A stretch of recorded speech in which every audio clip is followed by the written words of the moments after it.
Hello. Probably one of the most disturbing verses in the Bible when I was born again was the one that I read, and it's in Matthew 7 21 through 23. And it says this: Not everyone that saith unto me, Lord, Lord, shall enter into the kingdom of heaven, but he that doeth the will of my Father which is in heaven. Many will say to me in that day, Lord, Lord, have we not prophesied in thy name? And in thy name have cast out devils? And in thy name done many wonderful works? And I will profess unto them, I never knew you. Depart from me, ye that work iniquity. So, at the start of my walk, this shook me up because I realised that the once saved, always saved wasn't true, that there was more to the Bible than that.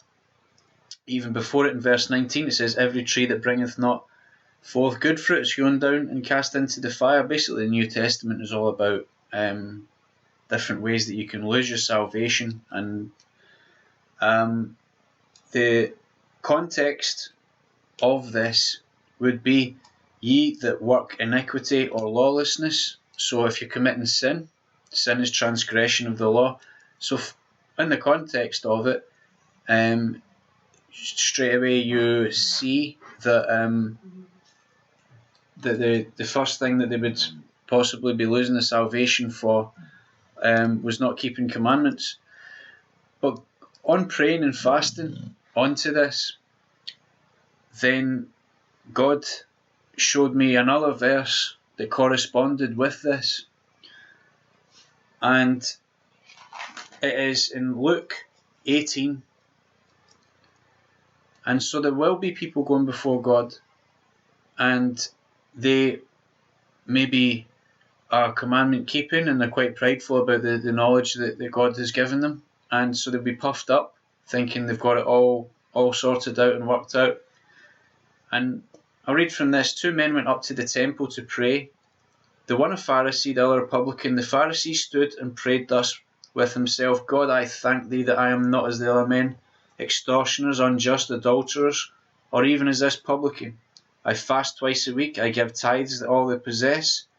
And the publican, standing afar off, would not lift up so much his eyes into heaven, but smote upon his breast, saying, God, be merciful to me, a sinner.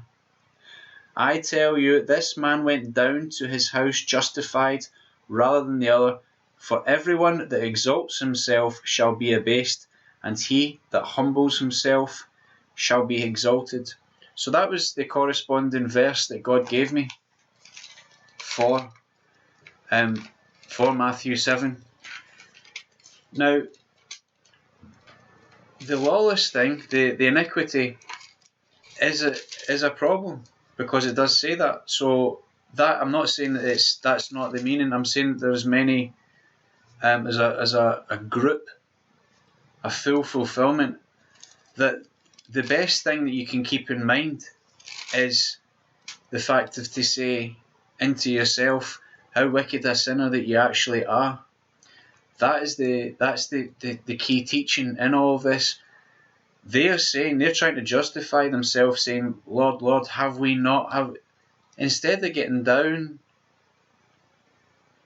and be merciful to me, a sinner. They're saying, have we not done this? Have we not done that? You've done nothing on your own. This verse is about pride. Pride is the root of sin. If you're pride, you're unteachable. If you're prideful, you're unteachable. But another overall part of the lawlessness in the pride is that the law and the prophets hang off of 2 commandments. Love God with all your heart, mind and soul, and love one another as Jesus has loved you. That is love that is hanging out. So if you're prideful and you're saying, I've cast out X amount of thousands of demons out of people, I've done this, I've done that, that's pride. If you say, I keep the Sabbath and all of these things, because the Lord has blessed you with this knowledge, and you've seeked properly and you fasted, and you've got all the actual knowledge of what you should be doing and the deception of what you know, that can become prideful. So going up, puffed out chest, thinking that because any of these, you fit any of the categories, and the only actual category that you do fit is that you're a sinner and you're deserving of hell, and the only reason that you have any chance of being saved and going to paradise with Jesus, Yeshua, any of these, the only reason is because of his finished work on the cross. Nothing that you have done. In fact, everything that you've done has been a failing. You've come short. Even the things where you've been Holy Spirit inspired to do it, you still generally haven't come up to the mark, because it's not the way and the perfection that Jesus would have done it, as you read about in the New Testament. So that's about Matthew 7. Many, many ways of looking at it, but the key point to remember is that you've done nothing.